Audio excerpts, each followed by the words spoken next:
வணக்கம் சார். வணக்கம் மேடம். ஒரு பக்கம் மியூச்சுவல் ஃபண்ட்ஸ்ல எல்லாரும் இன்வெஸ்ட் பண்ணுங்க. ப்ராப்பரா ஒரு ஃபினான்ஷியல் பிஹேவியர் வச்சுக்கோங்க. எஸ்ஐபி போடுங்க. இப்படிலாம் சொல்லிட்டு இருக்காங்க. ஆனா, எந்த அளவுக்கு மார்க்கெட்குள்ள வர பெர்சன்ஸ்லாம் அதிகமா இன்வெஸ்ட் பண்றாங்களோ, அதே அளவுக்கு ஸ்கேம்ஸும் நெறைய நடக்குதுன்னு நம்ம பார்க்க முடியுது. ஸோ இந்த ஸ்கேம்ஸும் வளர்ந்துகிட்டே இருக்கு. இதுக்கு என்ன காரணம்? இது யாரெல்லாம் குறிப்பா இதனால அஃபெக்ட் ஆறாங்க? ஸோ இந்த ஸ்கேம்ஸுங்கிறது இன்னைக்கு நேத்தி நடக்கிறதில்ல. காலாகாலத்துக்கும் நடக்கிறது தான்.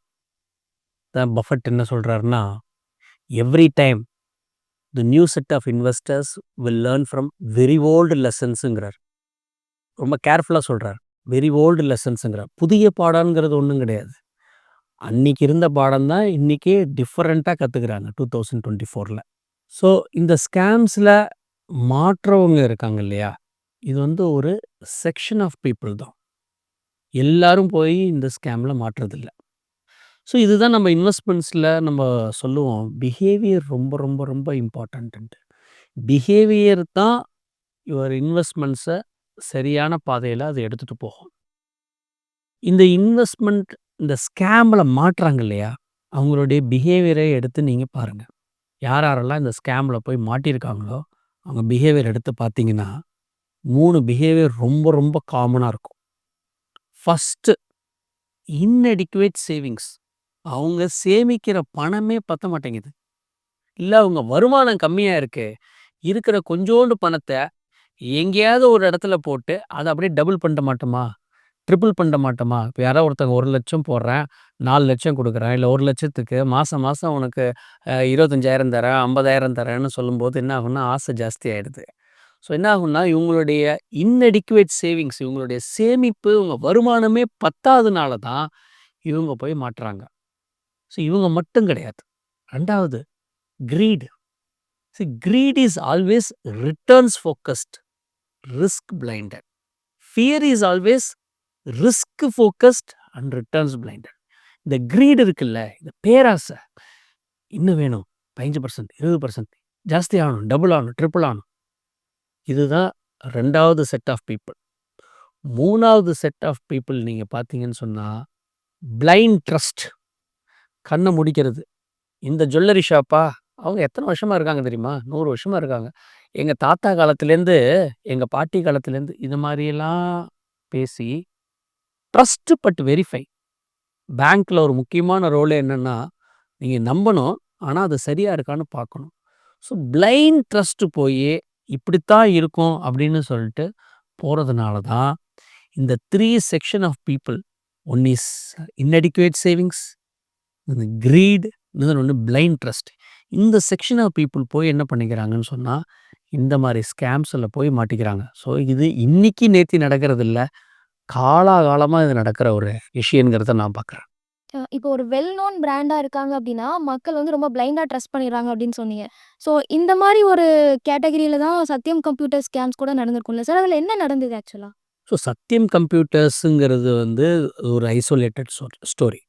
இது நம்ம கரெக்ட்டா யாராலயுமே ப்ரெடிக்ட் பண்ணியிருக்க முடியாத ஒரு ஸ்டோரி சத்யம் கம்ப்யூட்டர்ஸ். ஸோ அத நம்ம பிரிச்சு எடுத்துறலாம். சத்யம் கம்ப்யூட்டர்ஸுங்கிறது ஆகஸ்ட், செப்டம்பர் 2008ல வந்தது. அந்த சமயத்துல லீமன் பிரதர்ஸ்ன்னு அமெரிக்கால ஒரு இன்வெஸ்ட்மென்ட் பேங்கே கொலாப்ஸ் ஆச்சு ஆக்சுவலா. 2008-9 சினாரியோ மார்க்கெட்டும் சரியில்ல. பிளஸ் சத்யம்ல ஒரு ஸ்கேமும் நடந்தது ப்ரமோட்டர்னால. அத நம்ம தள்ளி வைக்கலாம். அது பிரெடிக்ட் பண்ண முடியாத ஸ்கேம். இப்ப நம்ப இந்த ஐஎஃப்எஸ் வெல்லூரு, ஆருத்ரா, அப்புறம் இந்த கோயம்புத்தூர்ல நெறைய நம்ப ஆன்லைன் ஃப்ராட்ஸு, 1,00,000 குடுத்தா எவ்வளோ குடுக்குறோம். இதெல்லாம் கிளியரா இவங்கெல்லாம் ஏமாற போறாங்கங்கிறது தெரியும். கிளியரா இதெல்லாம் அது நடக்காதுன்னுங்கிறது தெரியும். தெரிஞ்சும் போய் முதலீடு பண்றாங்க தெரியுங்களா? அவங்களுடைய அவங்க ஏன் இத பண்றாங்கன்னா, இந்த 3 ரீசன்னால தான். So Sathyam computers is an isolated scenario. அத நம்ம ஒரு பிரிடிக்ட் பண்ண முடியாது. ஏன்னா, சத்யம் கம்ப்யூட்டர்ஸ் நிஃப்டில இருந்த கம்பெனி ஆக்சுவலா. ஸோ அதனால அது ஒரு லார்ஜ் கம்பெனி. சத்யம் கம்ப்யூட்டர்ஸா இருக்கட்டும், டிஹெச்எஃப்எல்லா இருக்கட்டும், ஐஎல்என்எஃப்எஸ்ஸா இருக்கட்டும். இத நம்மளால சரியா யூகிக்க முடியாது. இந்த ஸ்மால் ஸ்மால் திங்ஸ் இருக்கு இல்லையா? டபுள் பண்ணி தரேன், ட்ரிபிள் பண்ணி தரேன், டெய்லிக்கு இவ்வளோ பணம் தரேன். இதெல்லாம் நம்ம பிரெடிக்ட் பண்ண முடியும். இதெல்லாம் சாத்தியமே இல்லாதத பண்றாங்க இல்லையா? அத தான் நம்ம பிரெடிக்ட் பண்ண முடியும். இப்போ நம்மகிட்டயும் நெறைய சப்ஸ்கிரைபர்ஸ் எல்லாம் இத பத்தி பேசியிருக்காங்க அப்படின்னு சொல்லும்போது, நெறைய பேர் என்ன சொல்றாங்கன்னா, இப்போ நார்மலா மியூச்சுவல் ஃபண்ட்ஸ்ல வந்து உங்களுக்கு 15% வரை ரிட்டர்ன்ஸ் கிடைக்கும் அப்படின்னு சொல்றாங்க. எங்க கிட்ட பேசினவங்க வந்து உங்களுக்கு 25% வரைக்கும் கிடைக்கும் அப்படின்னு சொன்னாங்க. ஸோ 10% ஜாஸ்தி குடுக்குறாங்களேன்னு நாங்க அதுல போய் இன்வெஸ்ட் பண்ணிட்டோம் அப்படின்னு சொல்றாங்க. இந்த மாரி தான் நெறைய பேர் ஏமாறுறாங்க. ஸோ எதெல்லாம் வந்து இதெல்லாம் நடக்கவே நடக்காது, இதெல்லாம் நம்பாதீங்க அப்படின்னா என்ன விஷயங்கள்லாம் இருக்கும்? சரியா கேட்டீங்க. இப்போ ஒரு மியூச்சுவல் ஃபண்ட் ஸ்கீம் எடுத்துக்கலாம். ஏன்னு ஒரு ஸ்கீம் எடுத்துக்கலாம். பின்னு ஒரு ஸ்கீம் எடுத்துக்கலாம். இந்த ஏ ஸ்கீம்ல ஒரு 15% இருக்கு. இந்த பி ஸ்கீம்ல ஒரு 22% இருக்குன்னு வச்சுக்கோங்க. இப்ப நம்ம என்ன கேட்குறோம்? இந்த ஸ்கீம் நல்லா பண்ணலையே! ஏன் நல்லா பண்ணல? எப்படி நல்லா பண்ணல? அவரு என்ன பண்ணிட்டு இருக்காரு ஃபண்ட் மேனேஜர்? இதெல்லாம் நம்ம கேள்வி கேட்குறோம். We always question under performance. அது ராங். நம்ம எப்பயுமே என்ன பண்ணணும்? அந்த ஸ்கீம் எப்படி இத விட ஜாஸ்தி குடுக்குது? We should always question out performance. இவங்களும் மார்க்கெட்ல தான் இருக்காங்க. இவங்களும் இதுதான் இருக்காங்க. இவங்க மட்டும் ஏன் அப்படி பண்றாங்க? ஸோ எப்பயுமே ஒண்ணு நல்லா பண்ணும்போது, ஏன் நல்லா பண்ணாங்கங்கிற கேள்விய நீங்க சரியா கேட்கணும் நீங்க. பேங்க்ல 8% தான்னு சொன்னா, இவங்க 15%, 20% குடுக்குறாங்கன்னா, என்ன ரிஸ்க் எடுக்குறாங்க? ஸோ இன்வெஸ்ட்மெண்ட்ஸ பொறுத்தவரைக்கும் எப்பயுமே ரிஸ்க் மேனேஜ்மென்ட் தான். ரிட்டர்ன்ஸ் மேனேஜ்மென்ட்டே கிடையாது. ஸோ ரிஸ்க்குக்கு தகுந்த ரிவார்ட். மாவுக்கேத்த பணிகாரம், காசுக்கேத்த தோசை தான். ஸோ ரிஸ்க் என்ன? ரிட்டர்ன்ஸ் என்னங்கிறத பார்க்கணும். Coming back to your question. So இந்த அதிகமா 10% ரிட்டர்ன்ஸ்னா அவங்க எப்படி குடுக்க முடியும்? அவங்க என்ன பிராண்டு? அவங்க என்ன ரெப்புடேஷன்? பிளஸ் அவங்க எதனால குடுக்க முடியுது? பிசினஸ்னால குடுக்குறாங்களா? கடன் வாங்கி குடுக்குறாங்களா? எதனால குடுக்குறாங்க? அதெல்லாம் தெரிஞ்சுட்டு தான் முதலீடு பண்ணணும். என்ன கேட்டீங்கன்னா, பேங்க்குக்கு மேல 4% ஜாஸ்தியா குடுக்குறதுனாலே உங்களுக்கு அலார்ம் அடிக்கணும். அங்க ஒரு ரிஸ்க் இருக்குங்கிறத நீங்க புரிஞ்சுக்கணும். இன்னொரு பக்கம் பார்த்தோம்னா, இந்த மாரி ஸ்கேம்ஸ்ல அவங்க பணத்த இழந்த நெறைய பேரு நல்லா படிச்சவங்களா இருக்காங்க. ஒரு நல்ல இடத்துல ஒர்க் பண்றவங்களா இருக்காங்க. ஆனாலும் இதுல போய் மாட்டிக்கிறாங்க. ஸோ படிக்காதவங்க அவங்களுக்கு விவரம் தெரியலன்னு கூட சொல்ல முடியல. படிச்சவங்களும் இப்படி ஏமாறதுக்கு என்ன காரணம்? எல்லாமே பிஹேவியர் தான். ஒண்ணு கிரீடு. படிச்சிருந்தா எல்லாமே போறாது இல்லையா? பகுத்தறிவு ரொம்ப ரொம்ப இம்பார்ட்டன்ட். பிராக்டிகலா எது சாத்தியம், எது சாத்தியம் இல்லங்கிறத தெரியணும். 2வது வந்து படிச்சிருக்கீங்க சரி. Knowing and doing are totally 2 different things. We are paid for what we do, not for what we know. நம்மளுக்கு தெரிஞ்சதுக்காக யாரும் சம்பளம் குடுக்கல. நம்ப அத செயல்படுத்தணும். ஸோ படிச்சிருந்தா போறாதுல்ல. நம்ம வாழ்க்கையில அத செயல்படுத்தணும்ல. ஸோ அதுக்கு தான் என்ன பண்ணணும், ஒரு ஃபினான்ஷியல் அட்வைசர் வச்சுக்கணும். எந்த ஒரு முதலீடு இப்ப நம்ம உடம்பு சரியில்ல. நம்ம என்ன பண்றோம், ஒரு ஃபேமிலி டாக்டர வச்சிருக்கோம். இந்த கடையில தான் நம்ம சாமான் வாங்கணும்னு ஒரு கடை வச்சிருக்கோம். இந்த மாரி ஒவ்வொன்னுத்துக்கும் வச்சிருக்கிற மாரி இன்வெஸ்ட்மெண்ட்ஸுக்கும் ஒரு ஒரு அட்வைசர் வச்சுக்கணும். ஒரு ஃபினான்ஷியல் அட்வைசர் உங்க லோன் எவ்வளோ வாங்கணும்? எவ்வளோ இன்வெஸ்ட்மெண்ட்ஸ் பண்ணணும்? எதுலலாம் இன்வெஸ்ட் பண்ணணும்? எதுலலாம் இன்வெஸ்ட் பண்ணக்கூடாது? இந்த மாதிரி என்ன பண்ணுவாருன்னா, ஃபினான்ஷியல் அட்வைசர் ஒரு ட்ரஸ்டட் ஃபினான்ஷியல் அட்வைசர நீங்க ஹையர் பண்ணி வச்சுக்கிட்டீங்கன்னா, இந்த மாரி தவறு நடக்கிறதுக்கு வாய்ப்பு ரொம்ப கம்மி. படிச்சதுனால அதெல்லாம் ஒண்ணும் கிடையாது. இந்தியா ஃபுல்லா நடக்கிறது, உலகம் ஃபுல்லா நடக்கிறது. படிப்புக்கும், பகுத்தறிவுக்கும் சம்மந்தமே கிடையாது. இது வந்து ஒருத்தங்க அவங்களே ஒரு ஸ்கீம நம்பி ஏமாந்து இந்த ஸ்கேம்ல மாட்டிக்கிறது பேசுறோம். இன்னொரு பக்கம் நமக்கே தெரியாம ஒரு அவசரத்துல உங்களோட ஓடிபி குடுங்க அப்படின்னு சொல்றது, பேங்க் மேனேஜர் மாதிரியே பேசுறது, இந்த மாரி டிஜிட்டல் கிரைம்ஸும் இப்ப ஜாஸ்தி ஆயிட்டே இருக்கு. ஸோ இத எப்படி ஹேண்டில் பண்றது? இதுலேருந்து எப்படி ஒருத்தங்க தங்கள தற்காத்துக்கணும்? இந்த இந்த இந்த மாரி ஸ்கேம நீங்க பார்த்தீங்கன்னா, இவங்க டார்கெட் பண்றதே யாருன்னா வயசானவங்கள தான் டார்கெட் பண்ணுவாங்க. 60 வயசு, 75 வயசு, மொபைலே சரியா பார்க்க தெரியாது. இல்ல அவசர அவசரமா அவங்கள பேனிக் பண்றது. ஸோ இந்த வயசான பீப்பிள பார்த்து என்ன பண்ணுவாங்கன்னா, இத டார்கெட் பண்ணுவாங்க. ஸோ இவங்களுக்கெல்லாம் நம்ப வயசுல நம்ம அப்பா, அம்மா மாரி இருக்கிறவங்க, தாத்தா, பாட்டி இருக்கிறவங்க கிட்ட சொல்லணும். ஓடிபி மட்டும் யார்ட்டயும் குடுக்காதீங்க.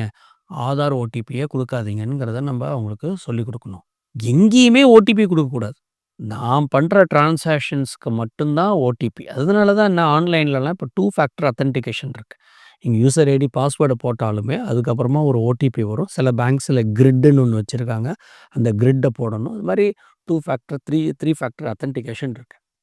எங்கேயுமே எந்த டிரான்சாக்ஷன்ஸுக்குமே அது ஆத்தரைஸ்டாங்கிறத பார்த்துட்டு பண்ணணும். ஒரு சின்ன எக்ஸாம்பிள் சொல்றேன். எனக்கு தெரிஞ்ச ஒருத்தர் வந்து என்னன்னா, ஒரு லிங்க் வந்திருக்கு. இப்ப வந்து இப்ப வந்து சிட்டி பேங்க் வந்து விட்டுட்டு போயிட்டாங்க. சிட்டி பேங்க் விட்டுட்டு போனோன்ன, ஏதோ ஒரு ஸ்கேம்ஸ்டர் என்ன பண்றாரு, "உங்ககிட்ட ரிவார்ட் பாயிண்ட்ஸ் இருக்கு சார். நாங்க இந்த பேங்க்குக்கு மாறிட்டோம். ஆக்சிஸ் பேங்க்குக்கு மாறிட்டோம்." என்ன பேங்க்கு சொன்னாங்க. ஸோ, அதனால இந்த ரிவார்ட் பாயிண்ட்ஸ்ல உள்ள உங்களுக்கு வந்து ஒரு 1,50,000 ரூவா இருக்கு. இதை வந்து நீங்கள் வந்து பண்ணணும்னா இந்த லிங்கை கிளிக் பண்ணி பண்ணுங்கன்ட்டார். சரி ரிவார்டு பாயிண்ட்ஸு போயிட போகுதுப்பா அப்படின்னு சொல்லிட்டு ஒரு ஆசையை தூண்டுறது இல்லையா? ஸோ என்ன பண்ணால் அவர் அந்த லிங்கை போய் கிளிக் பண்ணி அதை கிடிபிலாம் போட்டோன்னா கடைசியில் பார்த்தா அதை அந்த பேங்க்கோடைய லிங்கே கிடையாது. ஸோ இதிலெல்லாம் ரொம்ப கேர்ஃபுல்லாக இருக்கணும். நம்ம ஒன்று செய்யறதுக்கு முன்னாடி அது சரியா, அது முதல்ல இருக்குமா அதெல்லாம் பார்க்கணும். 2வது முக்கியமாக காமனாக இருக்கிற இது என்னென்னா, நீங்கள் ஒரு இன்சூரன்ஸ் 1 வருஷம் கட்டியிருக்கீங்க. நீங்கள் வந்து நான் அதுக்கப்புறம் நீங்கள் கட்டவே இல்லை, அதோடைய வேல்யூ வந்து இன்றைக்கி 1,50,000 இருக்குது. நீங்கள் ஒரு 50,000 மட்டும் கட்டினீங்கன்னா உங்களுக்கு 2,00,000 ரூபா கொடுத்துருவோம் அப்படின்னு சொல்லிட்டு ஏதாவது ஒரு லிங்கை கொடுத்துருது. அதில் 50,000 கட்டுறாங்க, அந்த 50,000 பணமும் போயிடுது. ஸோ இந்த மாதிரி ஏகப்பட்டது இருக்குது. எப்படித்தான் ரூம் போட்டு யோசிக்கிறாங்கங்கிறது நம்மளுக்கு தெரியாது. நமக்கு நாமே இல்லைன்னா நமக்கு நாமமே அப்படிங்கிறத நம்ம புரிஞ்சுக்கணும். இந்த மாதிரி நிறைய ஸ்கேம்ஸ் நடக்குது அப்படிங்கிறது ரொம்ப ஆப்வியஸாக நமக்கே தெரியுது. நமக்கு தெரிஞ்சோ இல்லை தெரியாமலையோ நடக்குது. ஸோ ஒருத்தங்க இந்த மாதிரிலாம் ஸ்கேமில் நான் மாட்டிக்கவே கூடாது அப்படின்னா என்னென்ன விஷயங்கள்லாம் ஃபாலோ பண்ணணும்? ஃபஸ்ட்டு ஒரு ஃபினான்ஷியல் அட்வைசரை வச்சுக்கணும். சரியா சரியில்லையா, கரெக்டாக நம்ம பண்ணுறது ரைட்டா ராங்கா அப்படிங்கிறத அனலைஸ் பண்ணிவிட்டு அதுக்கப்புறமா தான் உங்கள் முதலீடை பண்ணணும்.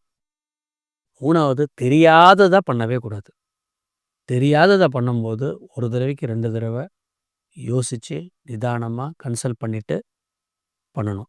இது பண்ணாலே நீங்கள் பாதி இதில் நீங்கள் மாட்ட மாட்டீங்க. பேராசை பெருசாக படக்கூடாது. ரொம்ப அதிக வட்டி டபுள் பண்ணுறோம் ட்ரிபிள் பண்ணுறோம் அந்த மாதிரிக்கு என்றைக்கும் நம்ம ஆசைப்படக்கூடாது. ஸோ பேராசை பெருநஷ்டம். இருக்கிறதும் போச்சுடா நல்ல கண்ணான்ட்டு நிறைய பேர் இந்த மாதிரி என்ன பண்ணுறாங்க, கடனை வாங்கி வேற முதலீடு பண்ணி என்ன ஆகிடுது, கடனை வாங்கி முதலீடு பண்ணால் என்ன ஆச்சுன்னா அந்த பணம் கண்டிப்பாக வரப்போகிறதில்ல. இப்போ ஸ்கேமில் போட்ட பணம் கண்டிப்பாக வரப்போகிறதில்ல. இந்த கடனை வாங்கியிருக்கீங்கல்ல அதுக்கு இன்ட்ரெஸ்ட் கட்டணும்ல நீங்கள்.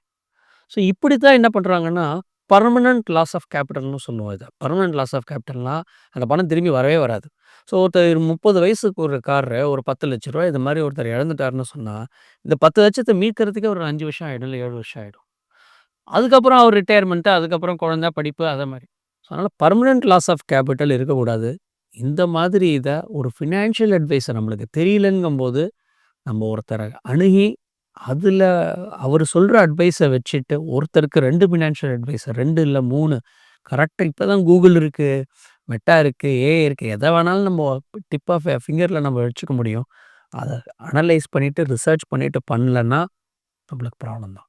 அக்பருக்கு ஒரு பீர்பால் மாதிரி, சாணக்கியாவுக்கு ஒரு சந்திரகுப்தா மாதிரி, சிவாஜி மகாராஜுக்கு ஒரு தானாஜி மாதிரி எல்லா இன்வெஸ்டருக்குமே ஒரு ஃபினான்ஷியல் அட்வைசர் இருக்கணும். Financial advisor will help you to protect from all the scams, will help you to invest in a right earnest way in a asset class.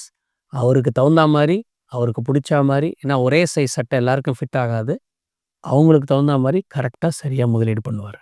Thank you sir. Thank you madam. Market இந்த மாதிரி 8 to 10% correct ஆகும்போது யாரெல்லாம் SIP போடுறாங்களோ கொஞ்சம் additional investment இப்போ பண்ணணும். So எஸ்ஐபிலாம் stop பண்ணக்கூடாது. நல்ல தட்டில் கையில் பணம் இல்லை, ஜனவரி பிப்ரவரியில் தான் எனக்கு பணம் இமீடியட்டாக வேணும்னு சொல்கிறவங்க மாத்திரம் எஸ்ஐபி ஸ்டாப் பண்ணலாம். ட்ரேடர்ஸை பற்றி நம்ம ஒன்றும் சொல்கிறதுக்கு இல்லை. அவங்க மார்க்கெட் கரெக்ட் ஆச்சுன்னா திருப்பி விற்கிறதா, ஷார்ட் போகிறதா, லாங் போகிறதான்ட்டு எஸ்ஐபிலாம் எடுக்கக்கூடாது. சொன்ன மாதிரி ஷார்ட் டேர்மில் பணம் வேணும்னா எஸ்ஐபி போடாதீங்க, நிறுத்திடுங்க, பணத்தை எடுத்துக்கோங்க. இல்லை சார் நான் ஒரு பையனோட படிப்புக்காக எஸ்ஐபி போடுறேன், பொண்ணோட கல்யாணத்துக்காக எஸ்ஐபி போடுறேன், என்னோட ரிட்டையர்மெண்ட்டுக்காக போடுறேன்னா ஹாப்பிலி இப்போ போடுங்க பணம். நெக்ஸ்ட் 6 monthsக்கு மார்க்கெட் வாலட்டைலாக தான் இருக்கும். 18 months to 24 months பெட்டராக இருக்கிறதுக்கான வாய்ப்பு இருக்கும். இப்போ எஸ்ஐபியில் இன்வெஸ்ட் பண்ணாங்க இன்னொரு 6 மாதத்துக்கு வந்து சைலண்ட்டாக இருக்கணும்னு சொல்கிறீங்களா? அவங்க இன்வெஸ்ட்மெண்ட் பீரியட் வரைக்கும் சைலண்ட்டாக தான் இருக்கணும்.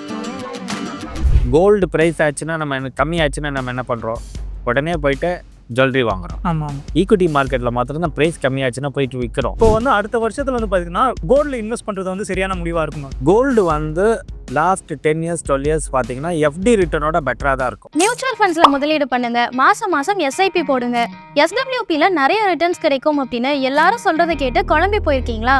இனிமேல் அந்த கவலையை விடுங்க. பொருளாதாரம் சம்பந்தமான உங்களோட சந்தேகங்கள் எல்லாத்தையும் ஈடி தமிழ் ஆஃபீஸ்க்கே நேரடியாக வந்து எக்ஸ்பர்ட்ஸ் கிட்ட கேட்க முடியும். அதுக்கு நீங்கள் செய்ய வேண்டியதெல்லாம் உங்களோட பெயர் மற்றும் கான்டாக்ட் நம்பரை ஸ்க்ரீனில் தெரிகிற இந்த நம்பருக்கு வாட்ஸ்அப் பண்ணுங்க. நாங்கள் உங்களை நேரடியாக தொடர்பு கொண்டு மற்ற விவரங்கள் எல்லாம் சொல்லுவோம். உங்கள் சந்தேகங்களை உங்களுக்கு ஃபேவரட்டான எக்ஸ்பர்ட்ஸ் கிட்ட கேட்குற இந்த ஆப்பர்ச்சுனிட்டியை மிஸ் பண்ணிடாதீங்க.